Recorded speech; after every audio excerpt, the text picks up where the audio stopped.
rebranding and reorienting.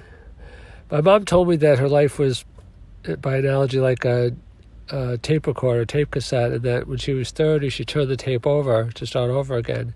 And then when she was 60, she turned the tape over again to start over again. And she was always telling me, not always, but from time to time, that, you have to recreate yourself like the phoenix and rise from the ashes.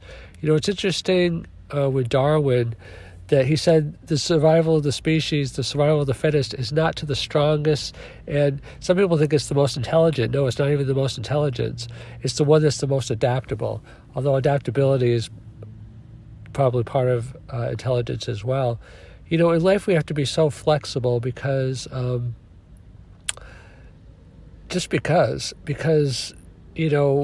it's all about being able to navigate.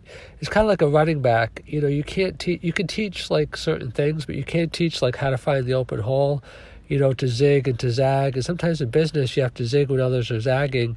Warren Buffett says that you have to be greedy when others are fearful and fearful when they're greedy. It takes great courage to do that.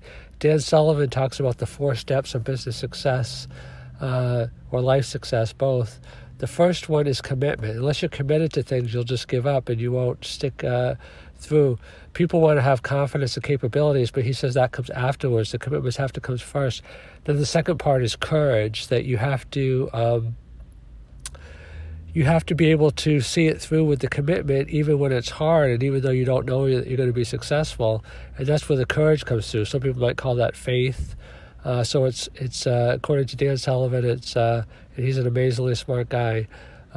He's the coach for Peter Diamandis, and he's got 8 different podcasts that are really good. One of them is with Mike Koenig, who's another great guy. So anyway, the first one is commitment. The second one is courage. The third one is capability. Then what happens is if you stick with it and stick with it and stick with it, and you're adaptable and you're flexible, you'll develop the capability. And then when you develop the capability, you'll develop the confidence.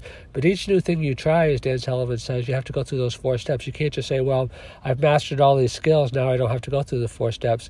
In each of the 4, you're going to have to go through courage again and commitment. And, courage is the hard part. That's why I think courage, to me, is kind of like the most important skill. That and self-discipline, because self-discipline is called the master skill that makes all the other skills possible. But courage really is, courage, like when everybody doubts you, even maybe perhaps like, your close friends or your family or even your spouse. Do you really have the inner fortitude and conviction, to persevere when other people don't believe in you? It's easy to persevere when other people do believe in you, but sometimes in life they do and sometimes in life they don't, so you can't always count on it. In business they call it a pivot. So rebranding and reorientating, that, like Slack, for example, they were a totally different company, but then they were almost bankrupt, and Stuart Butterfield pivoted to Slack. It was one of just their internal tools.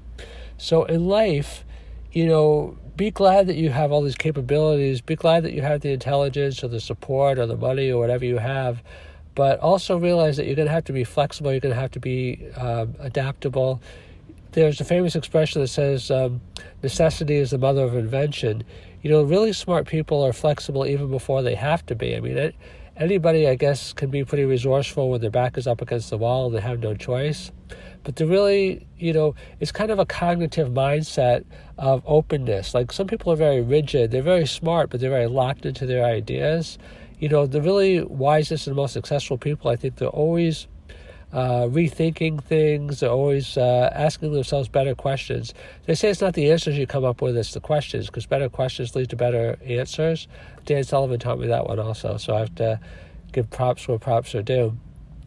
But basically, flexibility, adaptation, rebranding, and reorientation. And like my mom says, turn the tape over and rise like the phoenix.